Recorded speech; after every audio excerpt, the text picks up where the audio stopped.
watching Daytime Tea Time with Candace. It's time to pour this tea, stir this tea, and sip this tea. Let's get right into it.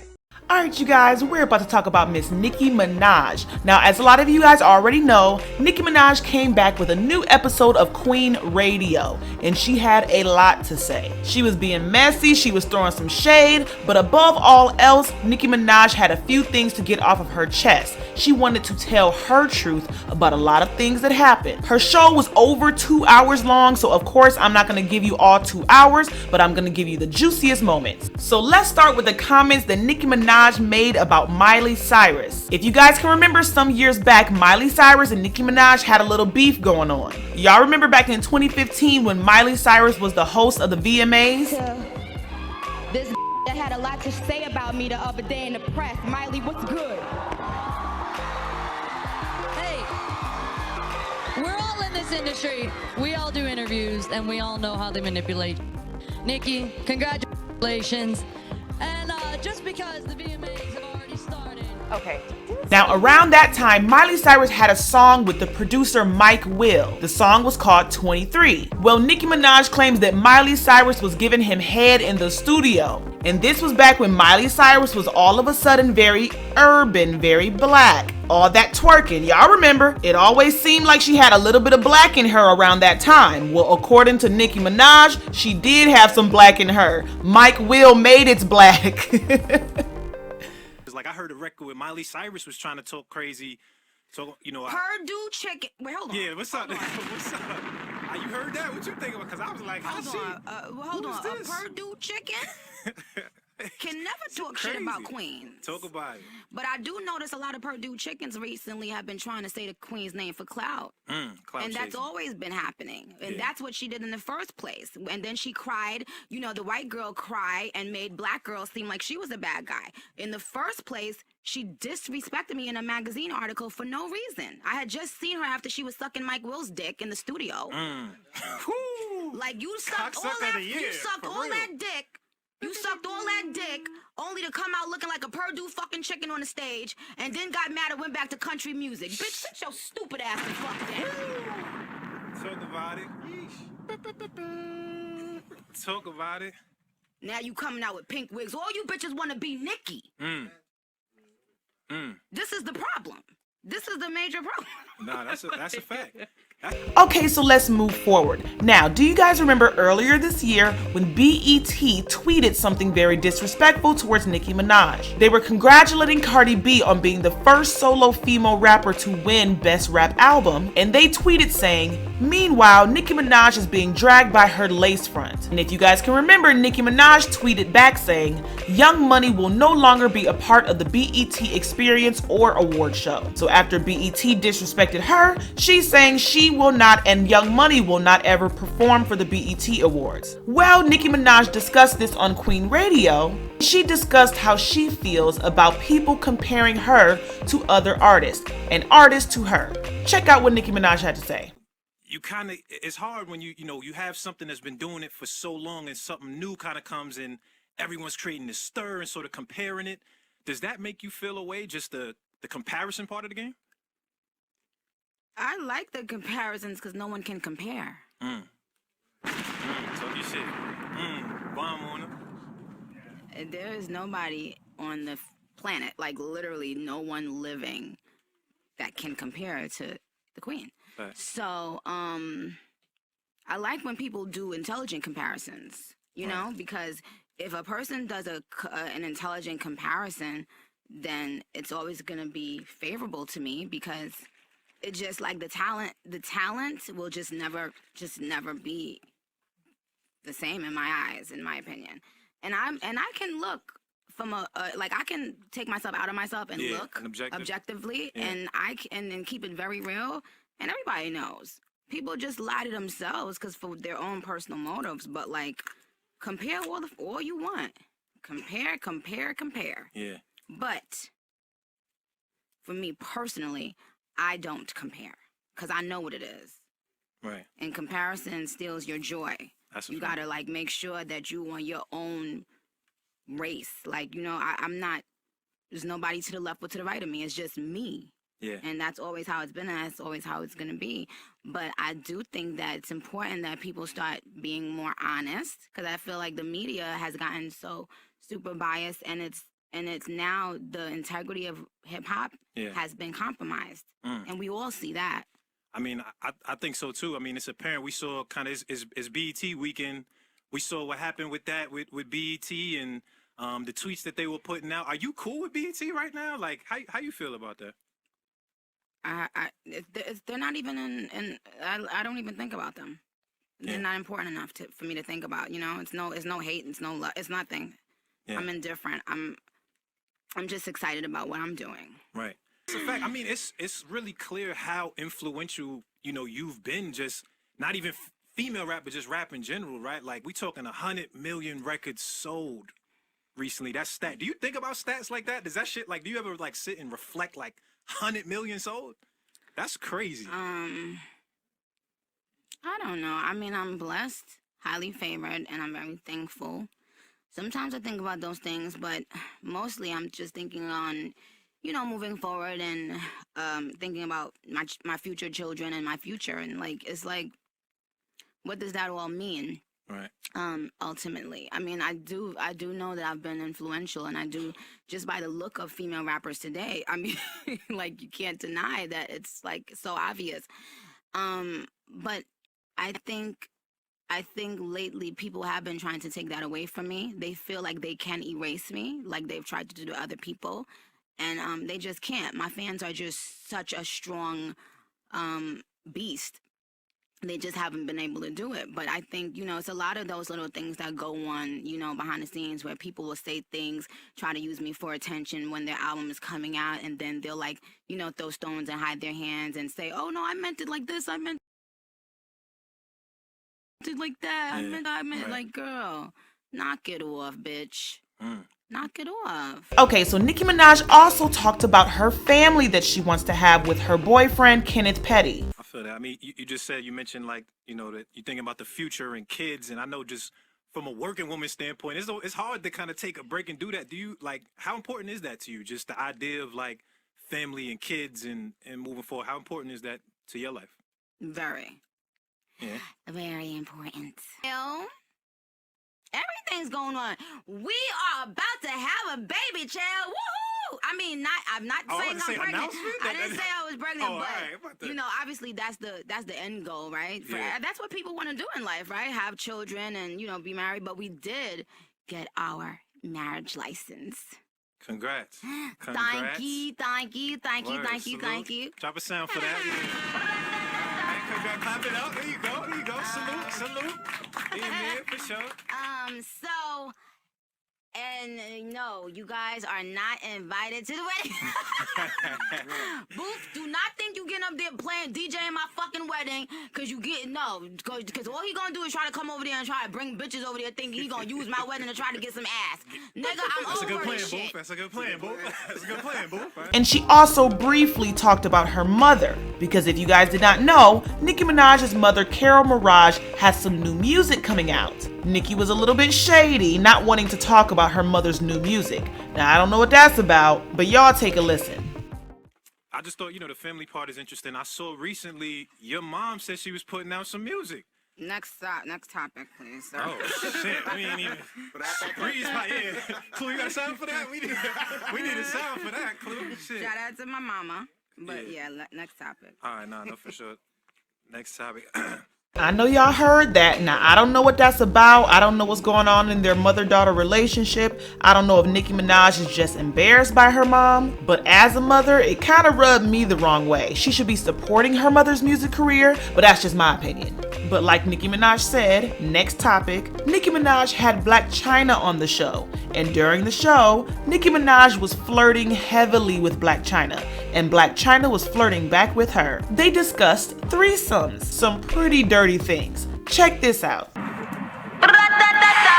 I'm back, guys. Okay, guess who I'm here with, you guys? I'm here with Blac Chyna!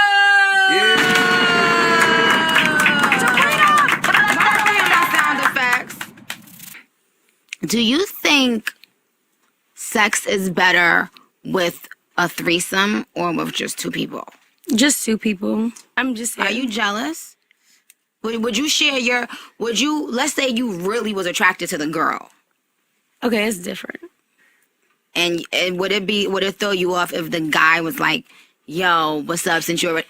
If she was more on me, it'd be different. But if she's like more on him, that's just like. Well, the girl can't never be more on the guy, because then that, you know. Yeah, then you get beat I've up. never had a threesome, by the way, just for inquiring minds who want to know, because I know y'all probably thinking that I've never done that. Right. Like, I've never gotten to that place where I thought with a female, like, yeah, I want to do it with this girl and do it with this guy together. Right. But I think it's fun to watch.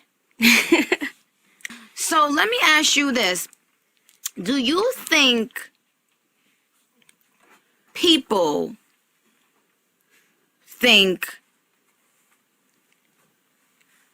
do you think people would like to see me and you have sex? Yeah, Oh yeah. absolutely. What the hell's going on here, man? And I say that with all like respect. I say that too.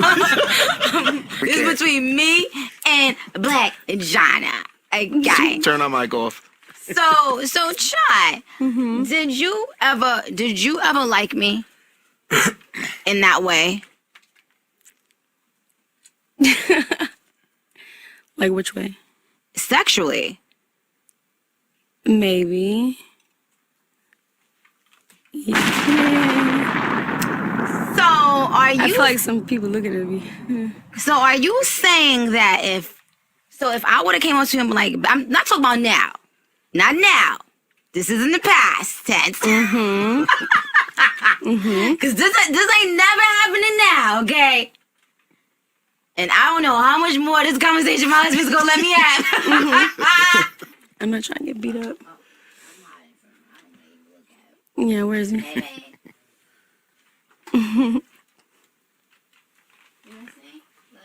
Aww. Yeah, past tense. Yeah, of course. So, babe, Chai, if me and you, do you think me and you would have been the baddest lesbian couple of all time, yes or no? Yes. Wow. I would definitely be like the man though. You would have been the guy? Yeah. Why? I don't know, because you're just super girly, I think.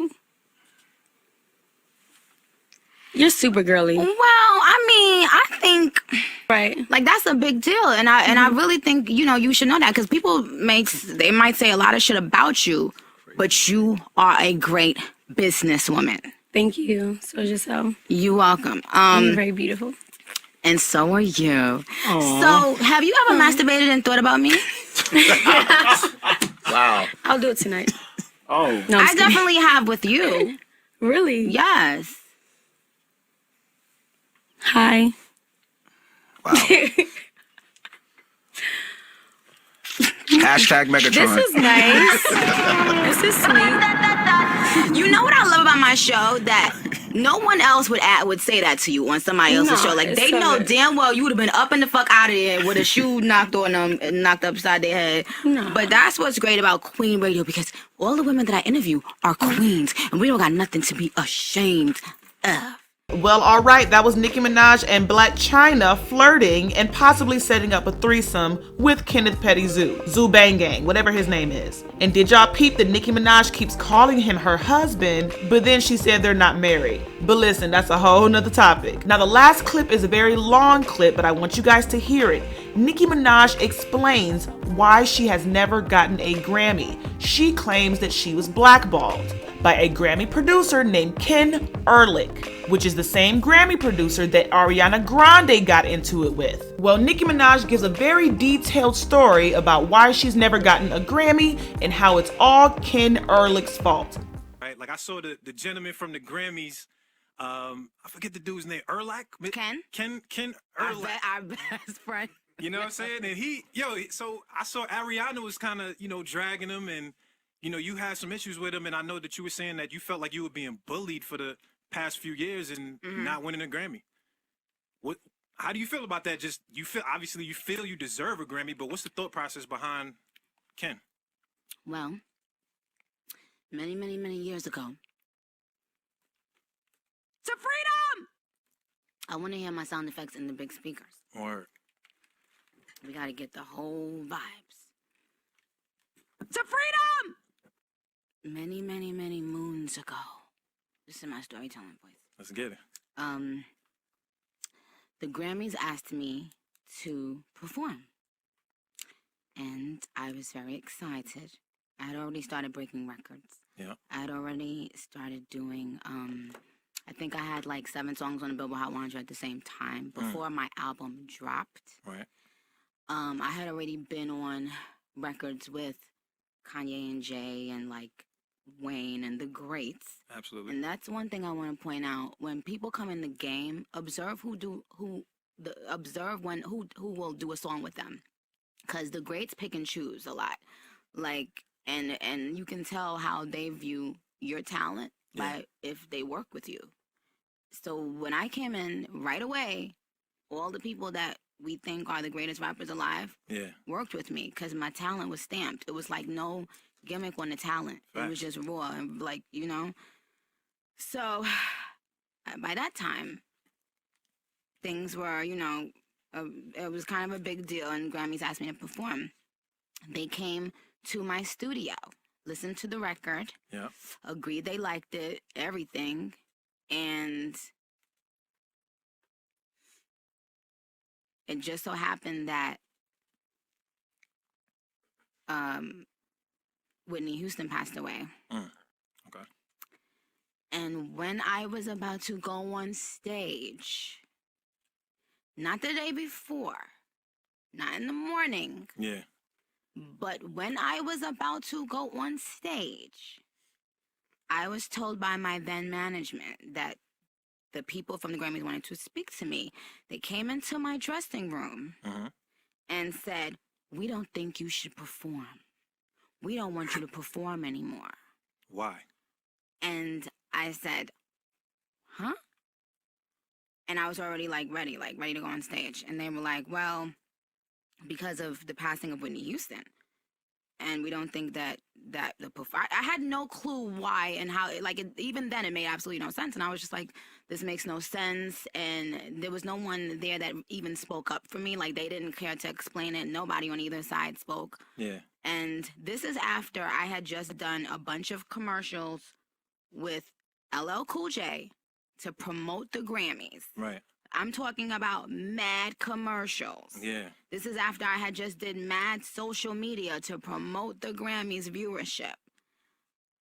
After I did everything they asked, they came the day of the show and told me not to perform. And I said, no, I'm going to perform, of course. And then when the performance came out and it received backlash from the Catholic Church, Ken Ehrlich reached out to my then management and said, "Can you please tell Nicki to stop speaking about it?" And I thought that was weird. Yeah. Because I didn't know how it was an issue for him. Like, it's my brand. I have to explain myself. I'm the one getting backlash. And he said he was mad because I had did an interview and said, well, the producers at the Grammys knew what song I was going to do in advance. Right. Which I thought made no sense because obviously nobody's watching the Grammys thinking that the producers don't know what song Nicki Minaj is about to do. Yeah, absolutely. So I didn't understand why they were mad. And I didn't understand the power that man had to start to completely blackball me for the rest of my career. But that's exactly what happened. So he basically told me, you go out there or else. And when I went out there, because now all of my fans are expecting a performance, I'm not going to just not perform. And I just did all this to promote your show and to get viewers. Right. So I went out there, and he blackballed me for the rest of my career. And he then made me feel afraid to speak on it because thinking, well, if you do ever want to get a Grammy, you better not speak about it. So this is why when Ariana called him out the other day, I said, this man is still doing the same shit. And then I did my research and found out he's been doing clown, corny shit to people, and they've just been bullied into being quiet. But now, being that I'm at the place now that I don't give a fuck, Right. because I am a legend and I'm going to die an icon regardless. Talk your shit. I can now let everyone know that the reason why a song like Monster or what, you name it. Yeah. You fucking name it. That's never been touched till this day creatively. Doesn't have a Grammy. That's why. It's because a little black girl thought that she could go against this powerful white man and say, no, I'm gonna perform. You're not making any sense. I promoted the fuck out of this show for you, and this makes no sense. Yeah. Because of that little backlash, he told me I should have basically lied and said the Grammys didn't know what I was gonna perform, which made no sense. Somebody would have believed that anyway. I didn't realize. So I saw him at Jay-Z's concert. And I was there again with my then management. Right. And I just remember how I walked up to him about to say hello, and he just looked at me like with so much, with just disgust. Like Did I he was say anything nothing. to you? Or Absolutely nothing. I went up to him to try to say hi, shake his hand. Yeah. He just stood straight and didn't even look at me. Like I was garbage. Wow. So since people want to know the real deal while you see all this fuckery happening, that's why. That's why. Because whenever black women speak up for themselves, they look at you like, how dare you? Who do you think you are, bitch? And then when you do speak on it, you're the angry black woman. Right. And other black women feed into that. Right. And disrespect the black woman that's speaking up that can potentially open doors for them. Right. Man, that's interesting, man, that you kind of exposing it from that standpoint. Like, when you thinking about it, do Grammys even matter to you at this point? Absolutely fucking not. Nah. So Absolutely not. if you won one, you wouldn't give a fuck? You ain't taking a sip out of it? As of right now, yes, if I had won one before. First of all, they robbed me of the new artist Grammy. Absolutely. Everybody knows I should have gotten that award. I had 7 songs on the Hot 100 before my album dropped. Like, I don't think people understand what's going on. Right. Best new artist they gave to Bon Iver over me, the person who they just made promote their whole show. Right. So now, what does it matter? Do you care if Tupac or Snoop or Nas or whoever doesn't have a Grammy? Nah, that's Look at the people that have number ones and have Grammys. They clowns. A lot of them are clowns. We don't care because in 50 years we're not going to be talking about them. Right. We're not going to be talking about the Milli Vanillis. We're going to be talking about, the Pacs and, these types of people. So it doesn't matter to that extent. But I do think it's sad because they try to portray it as if it's about talent when it's not. It's about people actually network for the Grammys. They tell a bunch of people, hey, vote for me, vote for me, vote for me. Why don't you ask them who voted for the Hip Hop Awards? Why don't you ask them give me the names of the people who voted for the Hip Hop Grammys? Right. And you tell me, let the hip hop community decide if those people should be the ones voting on our music. You tell me. Like, look how long people who don't even listen to rap was voting on the Rap Grammys. Right. But that's hush hush and quiet because we keep on promoting their shit. We keep on going to their shit. We allow ourselves to be treated like shit. So that's why if you don't stand up, you don't speak out. The Oscars started being different once people started saying, wait, hold on. What's going on? Yeah. Yeah.